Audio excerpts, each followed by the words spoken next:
ಸ್ನೇಹಿತರೆ ನಮಸ್ಕಾರ. ಚಿತ್ರದುರ್ಗದ ರೇಣುಕಸ್ವಾಮಿ ಈತ ಏನು ಸ್ವತಂತ್ರ ಹೋರಾಟಗಾರನಲ್ಲ, ಆದರೆ ಇಂತಹ ವಿಕೃತ ಮನುಷ್ಯನನ್ನು ಅತ್ಯಂತ ಭೀಕರವಾಗಿ ಮತ್ತು ಬೀಭತ್ಸವಾಗಿ ಹತ್ಯೆ ಮಾಡಿದಂತಹ ದರ್ಶನ್ ಮತ್ತು ಇಡೀ ಗ್ಯಾಂಗ್ನ ಮತ್ತಷ್ಟು ಕರಾಳತೆ ಈಗ ಹೊರಗಡೆ ಬರ್ತಿದೆ. ಒಂದು ಚಿಕ್ಕ ಕಾರಣಕ್ಕೆ ಈತನನ್ನು ಹತ್ಯೆ ಮಾಡಿದ್ರು ಅಂತೇಳಿ ಎಲ್ಲ ಕಡೆಯೂ ಕೂಡ ವಾದಗಳು ಕೇಳಿ ಬರ್ತಾ ಇದ್ರೆ, ಈ ಚಿಕ್ಕ ಕಾರಣನೋ ದೊಡ್ಡ ಕಾರಣನೋ ಇವರು ಮಾಡಿದ್ದು ಮಾತ್ರ ಅತ್ಯಂತ ನಟೋರಿಯಸ್ ಆದಂತಹ ಕೃತ್ಯ ಅನ್ನೋದು ಈಗ ಬಯಲಾಗ್ತಿದೆ. ಈ ಪ್ರಕರಣದ ಹಿಂದೆ ಬಿದ್ದಿರುವಂತಹ ಬೆಂಗಳೂರು ಪೊಲೀಸರಿಗೆ ಹೊಸ ರೋಚಕ ಇನ್ಫಾರ್ಮೇಷನ್ಸ್ಗಳು ಬಯಲಿಗೆ ಬರ್ತಿದೆ. ಇನ್ನೊಂದು ವಿಚಿತ್ರ ಮತ್ತು ವಿಶೇಷವನ್ನು ನೀವು ಗಮನಿಸಲೇಬೇಕು. ಸಹಜವಾಗಿ ಇಂತಹ ಪ್ರಕರಣಗಳು ಬಂದಾಗ ಒಂದು ಸ್ಪೆಷಲ್ ಟೀಮನ್ನು ರಚನೆ ಮಾಡಿ, ಅಂದರೆ SITನೋ ಅಥವಾ ಬೇರೆ ಯಾವುದಾದ್ರೂ ಒಂದು ಸ್ಪೆಷಲ್ ಟೀಮನ್ನು ರಚನೆ ಮಾಡಿ ಅಥವಾ CCB ಎನ್ನುವಂತಹ ಸ್ಪೆಷಲ್ ಟೀಮ್ಗೆ ಇದನ್ನು ಕೊಡುವಂಥದ್ದು ಸಾಮಾನ್ಯ. ಆದರೆ ಇಲ್ಲಿ ರೇಣುಕಸ್ವಾಮಿಯನ್ನು ಭೇದಿಸ್ತಿರುವಂತಹ ಬೆಂಗಳೂರಿನ ಪೊಲೀಸರು ನಾರ್ಮಲ್ ಆಗಿ ಸ್ಟೇಷನ್ನಲ್ಲಿರುವಂತಹ ಪೊಲೀಸರನ್ನೇ ಬಿಟ್ಟು ಈ ಪ್ರಕರಣದಲ್ಲಿ ಎಲ್ಲವನ್ನು ಕೂಡ ಕೆದಕುವಂಥ ಕೆಲಸವನ್ನು ಮಾಡಿದ್ದಾರೆ. ಈ ಮೂಲಕ ಮತ್ತೊಂದು ಸಮಾಜಕ್ಕೆ ಮಾದರಿಯಾಗುವಂಥ ಸಂದೇಶವನ್ನು ಕೂಡ ರವಾನಿಸಿದ್ದಾರೆ. ಮೇಲಧಿಕಾರಿಗಳ ಸಪೋರ್ಟ್ ಇದ್ದರೆ ಏನೂ ಕೂಡ ಮಾಡಬಲ್ಲವೆಯೋ ನಾವು ಅನ್ನೋದನ್ನು ಮತ್ತೊಮ್ಮೆ ಸಾಧಿಸಿ ತೋರಿಸಿದ್ದಾರೆ ನಮ್ಮ ಬೆಂಗಳೂರಿನ ಪೊಲೀಸರು, ಹೆಮ್ಮೆಯ ಪೊಲೀಸರು. ಈಗ ರೇಣುಕಸ್ವಾಮಿ ಹತ್ಯೆ ಪ್ರಕರಣದಲ್ಲೂ ಕೂಡ ತನಿಖೆಯನ್ನು ಮಾಡ್ತಿರುವಂಥ ಬೆಂಗಳೂರು ಪೊಲೀಸರಿಗೆ ಹೊಸ ವಿಚಾರಗಳು ಬಯಲಿಗೆ ಬರ್ತಿದ್ದಾವೆ.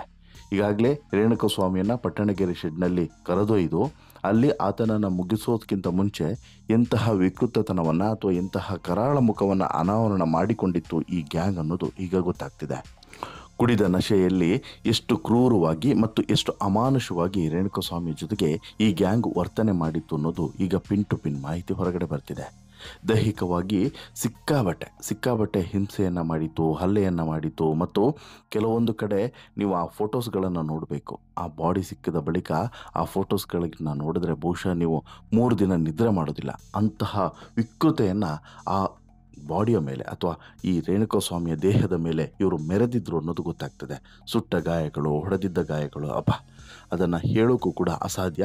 ಅಷ್ಟು ವಿಕೃತವಾಗಿ ಭೀಕರವಾಗಿ ಈ ದೇಹದ ಮೇಲೆ ಇವರು ಹಲ್ಲೆಯನ್ನು ಮಾಡಿದರು, ಈ ನಟೋರಿಯಸ್ ಗ್ಯಾಂಗ್ನವರು ಹಲ್ಲೆಯನ್ನು ಮಾಡಿದರು ಅನ್ನೋದು. ಇದಕ್ಕೆ ಪೂರಕವಾಗಿ ಈಗ ಮತ್ತಷ್ಟು ಭಯಾನಕ ಇನ್ಫಾರ್ಮೇಷನ್ಸ್ಗಳು ಹೊರಗಡೆ ಬರ್ತಿದ್ದಾವೆ. ಅದರ ಜೊತೆಗೆ ಒಬ್ಬ ನಿಗೂಢ ವ್ಯಕ್ತಿಯ ಪಾತ್ರದ ಬಗ್ಗೆಯೂ ಕೂಡ ಇಲ್ಲಿ ಅನುಮಾನಗಳು ಮೂಡ್ತಾ ಇದ್ದಾವೆ. ಅದು ಕೂಡ ರಾಜಕಾರಣಿಯ ಒಬ್ಬ ಹಿಂಬಾಲಕನ ಪಾತ್ರದ ಬಗ್ಗೆ, ಅದು ಕೂಡ BJPಯ ಹಿಂಬಾಲಕನ ಪಾತ್ರದ ಬಗ್ಗೆ. ಹಾಗಾದರೆ ಯಾರು ಆ ನಿಗೂಢ ವ್ಯಕ್ತಿ? ಆತನಿಗೂ ಈ ಪ್ರಕರಣಕ್ಕೂ ಏನು ಲಿಂಕು? ಜೊತೆಗೆ ಇಲ್ಲಿ ಈಗ ಬಂದಿರುವಂಥ ಹೊಸ ವರದಿಯಲ್ಲಿ ಇನ್ನಷ್ಟು ಆಘಾತಕಾರಿ ಅಂಶ ಇದೆ ಅಂತ ಹೇಳಿದಲ್ಲ, ಆ ಅಂಶಗಳು ಏನು ಎಲ್ಲವನ್ನು ಕೂಡ ನಿಮ್ಮ ಮುಂದೆ ಇಡ್ತಾ ಹೋಗ್ತೇನೆ. ಅದಕ್ಕಿಂತ ಮುಂಚೆ ನೀವಿನ್ನೂ ಕೂಡ ನಮ್ಮ ಚಾನಲನ್ನು ಸಬ್ಸ್ಕ್ರೈಬ್ ಮಾಡಿಲ್ಲ ಅಂದರೆ ದಯವಿಟ್ಟು ಕೂಡಲೇ ಸಬ್ಸ್ಕ್ರೈಬ್ ಮಾಡಿ ಸ್ನೇಹಿತರೆ. ರೇಣುಕಸ್ವಾಮಿಯ ಹತ್ಯೆ ಪ್ರಕರಣದ ತನಿಖೆ ದಿನ ಕಳೆದಂತೆ ಮಹತ್ವದ ರಹಸ್ಯಗಳು ಬಯಲು ಮಾಡ್ತಿದೆ. ರೇಣುಕಸ್ವಾಮಿಯನ್ನು ಪಟ್ಟಣಗೆರೆ ಶೆಡ್ನಲ್ಲಿ ಕರೆದೊಯ್ದಂತಹ ಈ ನಟೋರಿಯಸ್ ಗ್ಯಾಂಗು ಎಷ್ಟು ಭೀಕರವಾಗಿ ಆತನನ್ನು ಮುಗಿಸಿತ್ತು ಮತ್ತು ಆತನ ಮೇಲೆ ಅಟ್ಯಾಕನ್ನು ಮಾಡಿತ್ತು ಅನ್ನೋದು ಗೊತ್ತಾಗ್ತದೆ. ಜೊತೆಗೆ ಮಾನವೀಯತೆ ಸತ್ತಂತಹ ಈ ಮನುಷ್ಯರು ವರ್ತನೆ ಮಾಡಿದಂಥ ರೀತಿಯ ಬಗ್ಗೆಯೂ ಕೂಡ ಈಗ ಹೊಸ ವಿಚಾರಗಳು ಬೆಳಕಿಗೆ ಬರ್ತಿದೆ.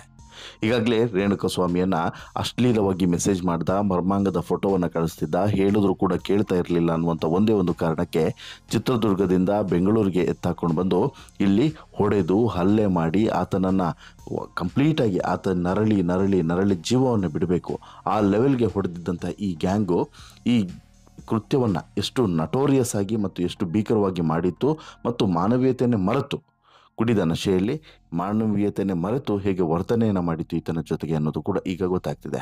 ಅದರಲ್ಲೂ ಕೂಡ ಈಗ ಪೋಸ್ಟ್ ಮಾರ್ಟಮ್ನಲ್ಲಿ ಬಯಲಾಗಿರುವಂಥ ಸತ್ಯಗಳ ಬಗ್ಗೆ ನೀವೇನಾದರೂ ಕೇಳಿದ್ರೆ ಇನ್ನಷ್ಟು ಬೆಚ್ಚಿ ಬೀಳ್ತೀರ. ಹೌದು, ಈ ರೇಣುಕಸ್ವಾಮಿಯನ್ನು ಪಟ್ಟಣಗೆರೆ ಶೆಡ್ಗೆ ಕರೆದೊಯ್ದು ಹತ್ಯೆ ಮಾಡುವಂಥ ಮುನ್ನ ಹೊಟ್ಟೆ ತುಂಬ ಊಟವನ್ನು ಮಾಡಿಸಿದ್ರು ಅನ್ನೋದು ಕೂಡ ಗೊತ್ತಾಗಿದೆ. ಈ ವಿಚಾರ ಈಗ ಪೋಸ್ಟ್ ಮಾರ್ಟಮ್ನಲ್ಲಿ ಬಯಲಾಗಿದೆ. ಊಟ ಮಾಡಿಸಿದ ಬಳಿಕವೇ ರೇಣುಕಸ್ವಾಮಿಯನ್ನು ಈ ರೀತಿ ಹತ್ಯೆ ಮಾಡಿರೋದು ಅನ್ನೋದು ಕೂಡ ದೃಢಪಟ್ಟಿದೆ. ರೇಣುಕಸ್ವಾಮಿ ಹತ್ಯೆ ಪ್ರಕರಣದ ತನಿಖೆ ಮುಂದುವರೆದಿದೆ. ಮತ್ತೊಂದು ಸ್ಫೋಟಕ ವಿಚಾರ ಈ ಮೂಲಕ ಬಯಲಾಗಿದೆ ಅಂತಲೇ ಹೇಳ್ಬೋದು. ಚಿತ್ರದುರ್ಗದಿಂದ ಕಿಡ್ನಾಪ್ ಮಾಡ್ಕೊಂಡು ಬಂದಿದ್ದಂಥ ಗ್ಯಾಂಗು ಮಧ್ಯಾಹ್ನ 3 ಗಂಟೆ ವೇಳೆಗೆ ಪಟ್ಟಣಗೆರೆ ಶೆಡ್ಗೆ ಕರ್ಕೊಂಡು ಬಂದಿದೆ. ಈ ವೇಳೆ RR ನಗರದ ವಿನಯ್ ಸ್ಟೋನಿ ಬುಕ್ ಪಬ್ನಿಂದ ಪಾರ್ಟಿ ಮಾಡ್ತಿದ್ದ ದರ್ಶನ್ಗೆ ವಿಷಯವನ್ನು ತಿಳಿಸಿದ್ದಾನೆ. ಕೂಡಲೇ ಪಟ್ಟಣಗೆರೆ ಶೆಡ್ಗೆ ಬಂದಿದ್ದಂತಹ ಈ ದರ್ಶನ್ ಅಂಡ್ ಇಡೀ ಗ್ಯಾಂಗ್ ನಂತರ ನಡೆಸಿದ್ದು ರಕ್ತ ಚರಿತ್ರೆಯನ್ನು. ಹತ್ಯೆಗೂ ಮುನ್ನ ರೇಣುಕಸ್ವಾಮಿಗೆ ಊಟವನ್ನು ನೀಡಿದಂಥ ಗ್ಯಾಂಗು ಸಂಜೆ 4:30ರಿಂದ 5 ಗಂಟೆ ವೇಳೆಗೆ ಊಟವನ್ನು ಮಾಡಿಸಿತ್ತು. ಹೊಟ್ಟೆ ತುಂಬ ಊಟ ಕೊಟ್ಟು ಬಳಿಕ ರೇಣುಕಸ್ವಾಮಿಯನ್ನು ಅತ್ಯಂತ ಕ್ರೂರವಾಗಿ ಹಲ್ಲೆ ಮಾಡಿ ಮಾಡಿ ಮಾಡಿ ಮಾಡಿ ಮಾಡಿ ಜೀವವನ್ನು ತೆಗೆದಿತ್ತು. ದರ್ಶನ್ ಈ ಶೆಡ್ಗೆ ಬರೋವರೆಗೂ ಕೂಡ ರೇಣುಕಸ್ವಾಮಿ ಚೆನ್ನಾಗಿಯೇ ಇದ್ದ. ದರ್ಶನ್ ಅಂಡ್ ಟೀಮ್ ಬಂದ ಮೇಲೆ ರೇಣುಕಾ ಮೇಲೆ ಮೃಗೀಯ ದಾಳಿ ನಡೆಯೋದಕ್ಕೆ ಶುರುವಾಗುತ್ತೆ ಅನ್ನೋದು ಕೂಡ ಗೊತ್ತಾಗಿದೆ. ತನಿಖೆಯ ವೇಳೆ ರೇಣುಕಸ್ವಾಮಿಯ ಹತ್ಯೆಯ ದೃಶ್ಯಗಳನ್ನು ವಿಡಿಯೋ ಮಾಡಿದಂಥ ದರ್ಶನ್ ಅಂಡ್ ಗ್ಯಾಂಗ್ ತನ್ನ ಗನಂದಾರಿ ಕೆಲಸದ ವಿಡಿಯೋಗಳನ್ನು ಶೆಡ್ ಇನ್ಚಾರ್ಜ್ ಮೋಹನ್ ಕುಮಾರ್ಗೆ ಫಾರ್ವರ್ಡ್ ಕೂಡ ಮಾಡಿತ್ತು ಅನ್ನೋಂತಹ ವಿಚಾರವೂ ಕೂಡ ಬಯಲಾಗಿದೆ. ಈ ರೇಣುಕಸ್ವಾಮಿಯ ಹತ್ಯೆಯ ವಿಡಿಯೋ ಮಾಡಿದಂಥ ದರ್ಶನ್ ಅಂಡ್ ಗ್ಯಾಂಗ್ ಶೆಡ್ನ ಮ್ಯಾನೇಜರ್ ಮೋಹನ್ ಕುಮಾರ್ಗೆ ದೃಶ್ಯಗಳನ್ನು ಫಾರ್ವರ್ಡ್ ಮಾಡಿದ್ದು ಕೂಡ ಈಗ ಲಭ್ಯವಾಗಿದೆ.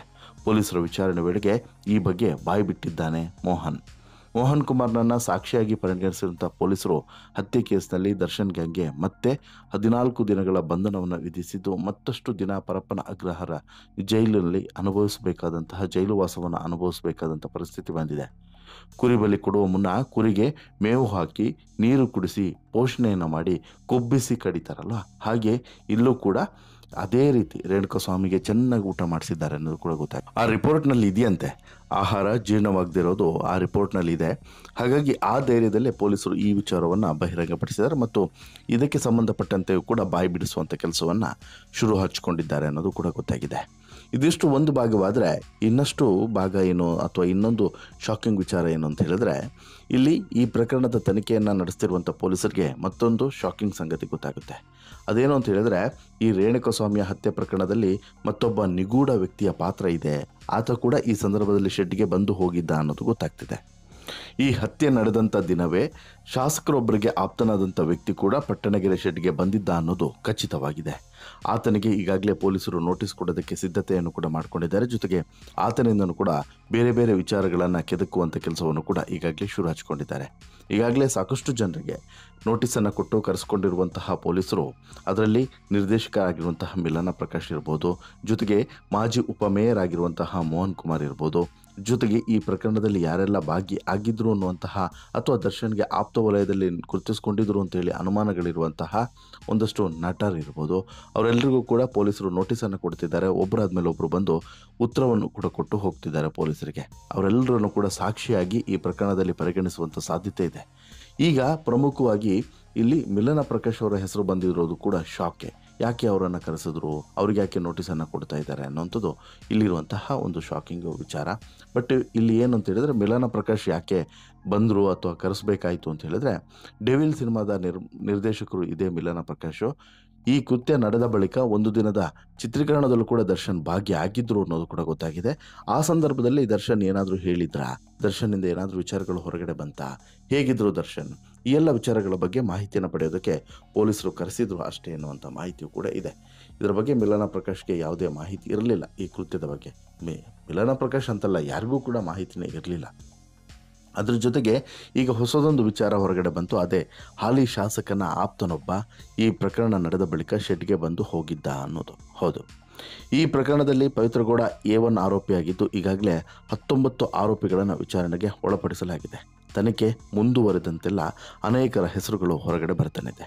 ಬೆಂಗಳೂರಿನ ಪಟ್ಟಣಗೆರೆ ಶೆಡ್ನಲ್ಲಿ ರೇಣುಕಸ್ವಾಮಿಯ ಹತ್ಯೆ ನಡೆದಿತ್ತು. ಆ ಘಟನೆ ನಡೆದ ಬಳಿಕ ಅಲ್ಲಿಗೆ ಹಲವರು ಭೇಟಿಯನ್ನು ನೀಡಿದ್ರು ಅನ್ನೋದು ಕೂಡ ಈಗ ಗೊತ್ತಾಗ್ತಿದೆ. ಅದರ ಪೈಕಿ ಅಲ್ಲಿಗೆ ಭೇಟಿ ನೀಡಿದಂತಹ ಪ್ರಮುಖ ವ್ಯಕ್ತಿಯೊಬ್ಬನ್ನ ಈಗ ಪೊಲೀಸರು ನೋಟಿಸ್ ಕೊಟ್ಟು ಕರ್ಸ್ಕೊಂಬರುವಂತಹ ಸಾಧ್ಯತೆ ಇದೆ. ಆತ ಬೇರೆ ಯಾರೋ ಅಲ್ಲ, ಆತನೇ ಕಾರ್ತಿಕ್ ಪುರೋಹಿತ್ ಅನ್ನುವಂಥ ವ್ಯಕ್ತಿ. ಈತ ಇನ್ನೂ ಕೂಡ ಇಂಟ್ರೆಸ್ಟಿಂಗ್ ವಿಚಾರ ಏನಂತ ಹೇಳಿದ್ರೆ, ಈತ ಬಸವನಗುಡಿ ಶಾಸಕ ರವಿ ಸುಬ್ರಹ್ಮಣ್ಯ ಅವರ ಕಚೇರಿಯಲ್ಲಿ ಕೆಲಸ ಮಾಡುವಾತ. ಜೊತೆಗೆ ಈತ ರವಿ ಸುಬ್ರಹ್ಮಣ್ಯಂ ಅವರ ಕಾರು ಡ್ರೈವರ್ ಅನ್ನೋದು ಕೂಡ ಗೊತ್ತಾಗಿದೆ. ಈತ ಶೆಡ್ಗೆ ಬಂದಿರೋದು ಅನುಮಾನಕ್ಕೆ ಎಡೆಮಾಡಿ ಕೊಟ್ಟಿದೆ. ಈತನ ಕಾರಿನಲ್ಲೇ ಪ್ರದೋಷ್ ಎಂಬಾತ ಹಣವನ್ನು ತಂದು ಈ ಕೇಸ್ ಮುಚ್ಚಿ ಹಾಕುವಂಥ ಯತ್ನವನ್ನು ಮಾಡಿದ್ದ ಅನ್ನುವಂಥ ಮಾಹಿತಿ ಕೂಡ ಇದೆ. ಕಾರ್ತಿಕ್ ಪುರೋಹಿತ್ಗೆ ಪೊಲೀಸರು ಈಗಾಗಲೇ ನೋಟಿಸನ್ನು ಕೊಟ್ಟಿದ್ದಾರೆ.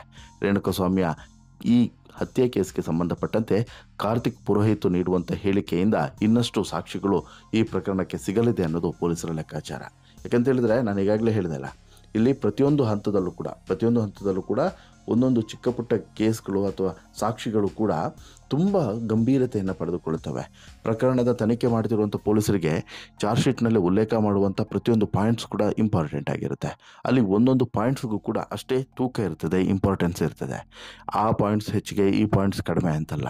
ಎಲ್ಲವನ್ನು ಕೂಡ ಸಮೀಕರಣ ಮಾಡಿ ಕೋರ್ಟ್ ನೋಡುವಂಥ ಸಂದರ್ಭದಲ್ಲಿ, ಜಡ್ಜ್ ಓದುವಂಥ ಸಂದರ್ಭದಲ್ಲಿ ಅವರಿಗೆ ಆಘಾತಕಾರಿ ಅಂಶಗಳು ಕೂಡ ಬೆಳಕಿಗೆ ಬರ್ಬೋದು.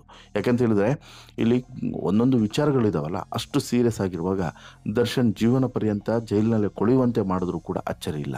ಹೀಗಾಗಿ ಈ ಎಲ್ಲ ಆಯಾಮದಲ್ಲೂ ಕೂಡ ಪೊಲೀಸರು ತನಿಖೆಯನ್ನು ನಡೆಸ್ತಾ ಇದ್ದಾರೆ ಈ ಪ್ರಕರಣಕ್ಕೆ ಸಂಬಂಧಪಟ್ಟಂತೆ. ಮತ್ತು ಈ ಪ್ರಕರಣದ ಒಳಗೆ ಹೊರಗೆ ಭಾಗಿಯಾಗಿರುವಂಥ ಪ್ರತಿಯೊಬ್ಬರು ವ್ಯಕ್ತಿಗಳ ಅವರ ಪಾತ್ರವೇನು, ಅವರು ಈ ಪ್ರಕರಣದಲ್ಲಿ ಯಾವ ರೀತಿ ಭಾಗಿಯಾಗಿದ್ರು, ಅವರಿಗೂ ಈ ಪ್ರಕರಣಕ್ಕೆ ಇರುವಂಥ ಸಂಬಂಧ ಏನು ಅನ್ನೋದನ್ನು ತನಿಖೆ ನಡೆಸ್ತಾ ಇದ್ದಾರೆ ಅಂತಲೇ ಹೇಳ್ಬೋದು. ಬಟ್ ಓವರಾಲ್ ಆಗಿ ನೋಡಿದ್ರೆ ಇಲ್ಲಿ ದರ್ಶನ್ಗೆ ದಿನದಿಂದ ದಿನಕ್ಕೆ ಉರುಳು ಬಿಗಿಯಾಗ್ತಿರೋದು ಮಾತ್ರ ಸ್ಪಷ್ಟವಾಗಿ ಅರ್ಥ ಆಗ್ತಿದೆ. ನಿಮಗೆ ಅನಿಸುತ್ತೆ ಸ್ನೇಹಿತರೆ ಈ ಬೆಳವಣಿಗೆಗಳ ಬಗ್ಗೆ ನಿಮ್ಮ ಅಭಿಪ್ರಾಯ ಏನು? ದಯವಿಟ್ಟು ಕಮೆಂಟ್ ಮಾಡಿ ತಿಳಿಸಿ. ಜೊತೆಗೆ ಈ ಸ್ಟೋರಿ ಇಷ್ಟ ಆಯಿತು ಅಂತ ಹೇಳಿದ್ರೆ ಲೈಕ್ ಮಾಡಿ, ಶೇರ್ ಮಾಡಿ, ಚಾನಲ್ಗೆ ಸಬ್ಸ್ಕ್ರೈಬ್ ಆಗೋದನ್ನು ಮರಿಬೇಡಿ. ಧನ್ಯವಾದ.